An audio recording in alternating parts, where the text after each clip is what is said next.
The first time my mom looked me in the eye and told me I wasn't invited on the cruise, it felt like the floor disappeared under me. I had just finished signing the last piece of paperwork for the house I bought for my parents, a $400,000 dream, home they never could have afforded on their own. And 2 weeks later, she casually mentioned that she and my siblings were going away on a family vacation without me.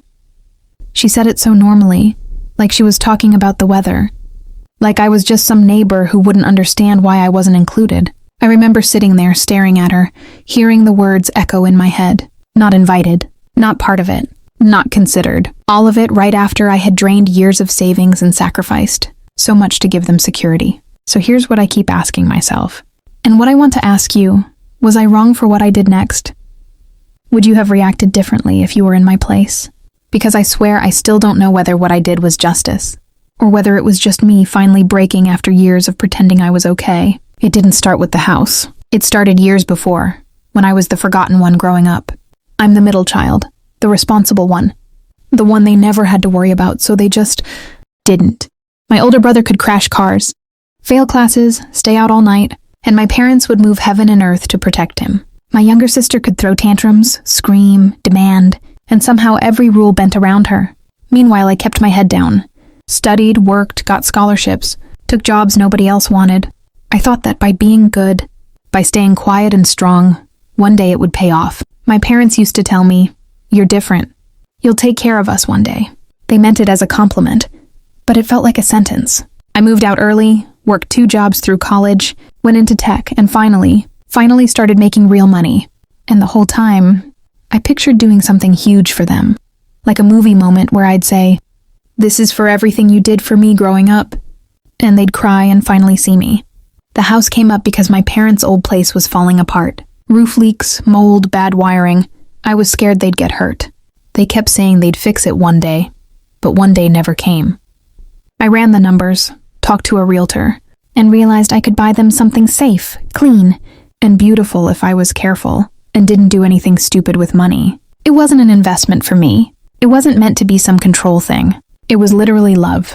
I took them to viewings without telling them my plan. My mom cried walking through the kitchen of the house I eventually bought.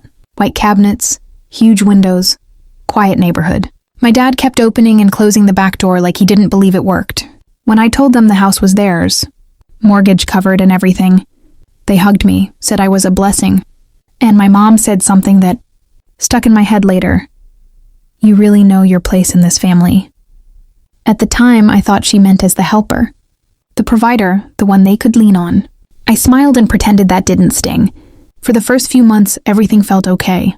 They moved in, settled, hosted dinners, bragged about their new place. Except every time they bragged, they left me out of the story. They'd tell relatives, "God provided for us," or "We just finally caught a break." They never once said, "Our child bought this for us." When I brought it up gently, my mom said, "We don't want people to think you're responsible for us. That would be embarrassing." I pushed that feeling down, like I always did. I figured gratitude shows in different ways. Maybe they just didn't know how to say it. Then came the cruise.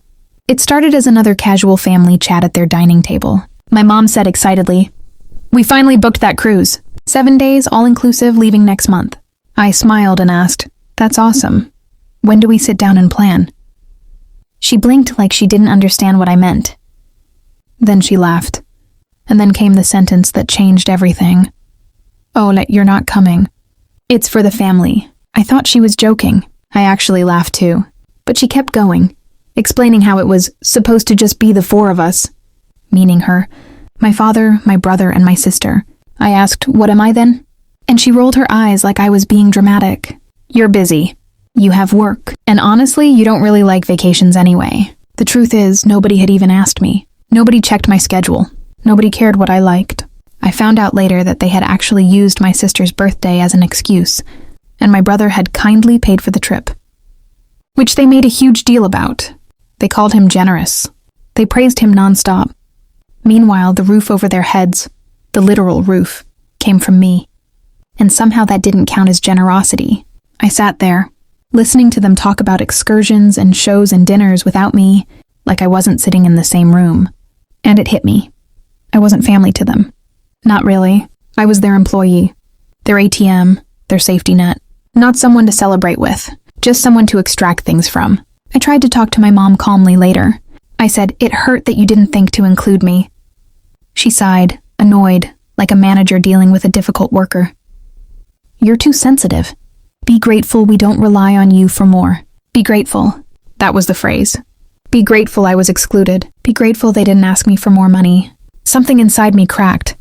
Years of being ignored, used, overlooked, all of it started bubbling up. And the worst part was the realization that they didn't even see what they were doing. I didn't do anything right away. I went home and thought. A lot. I thought about every birthday. I was told to skip celebrating, so my siblings could get bigger presents. I thought about how my college graduation barely got a dinner at a cheap restaurant. But when my brother got out of a minor legal issue, they threw him a full party.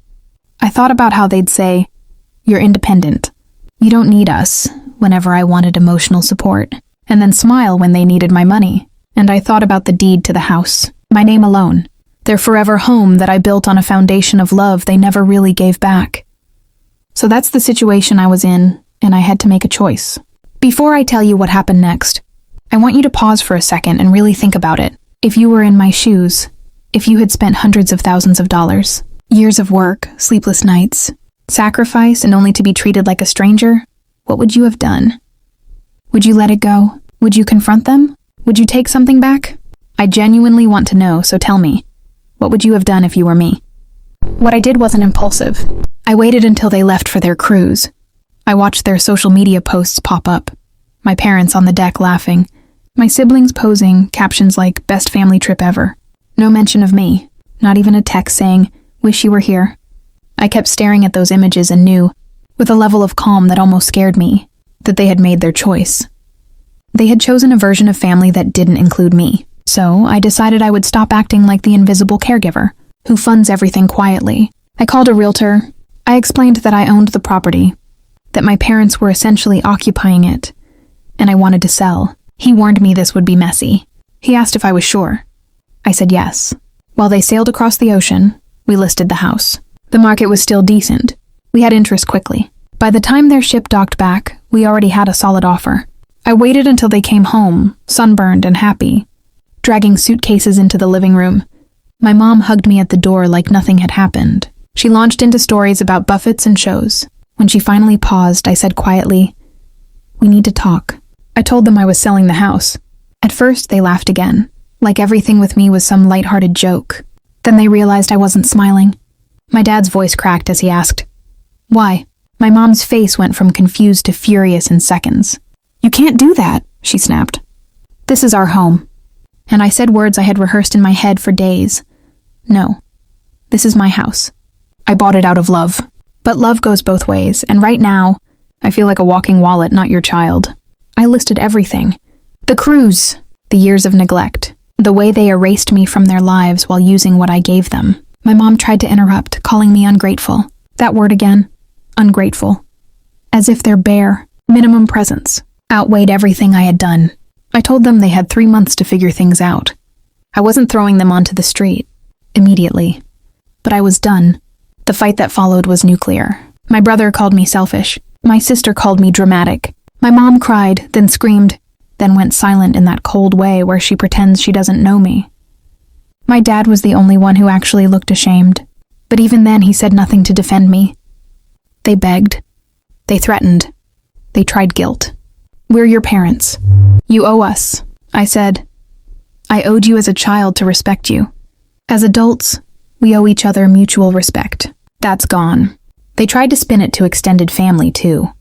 Suddenly, I was the villain who kicked my aging parents out. Everyone called.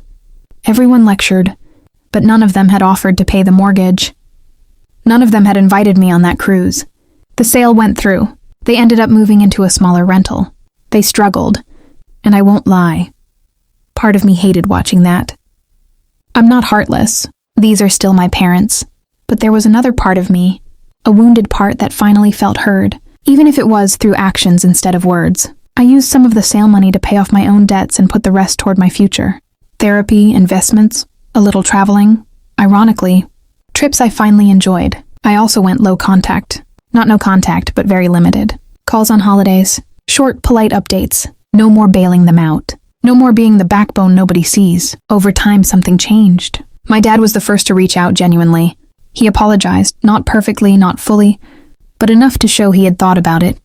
My mom took longer. Years of pride don't melt in a day. But eventually, she admitted she never realized how deeply they had sidelined me.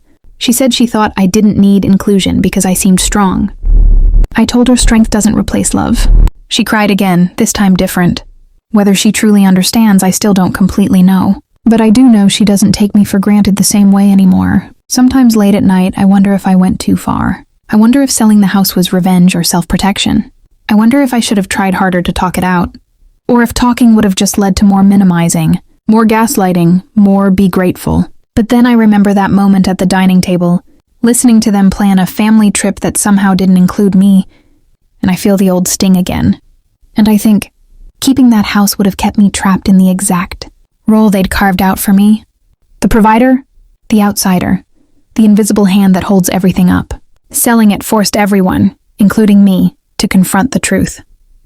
So if there's anything I take away from all of this, it's that love without boundaries isn't love. It's servitude. Sometimes the only way people realize they're crossing a line is when the line finally pushes back. Maybe I was harsh. Maybe I was finally fair. I'm still figuring that out. But I do know one thing, I'm no longer invisible. And that counts for something. If you listen to this whole story and you think I was right, or at least understand why I did what I did, then like this video if you were on my side. If you think I was wrong, tell me why. I really want to read different perspectives. Don't forget to subscribe for more stories like this, and share your final thoughts on this whole mess in the comments section. Thanks for sticking with me through all of that. I'll see you all in the next story.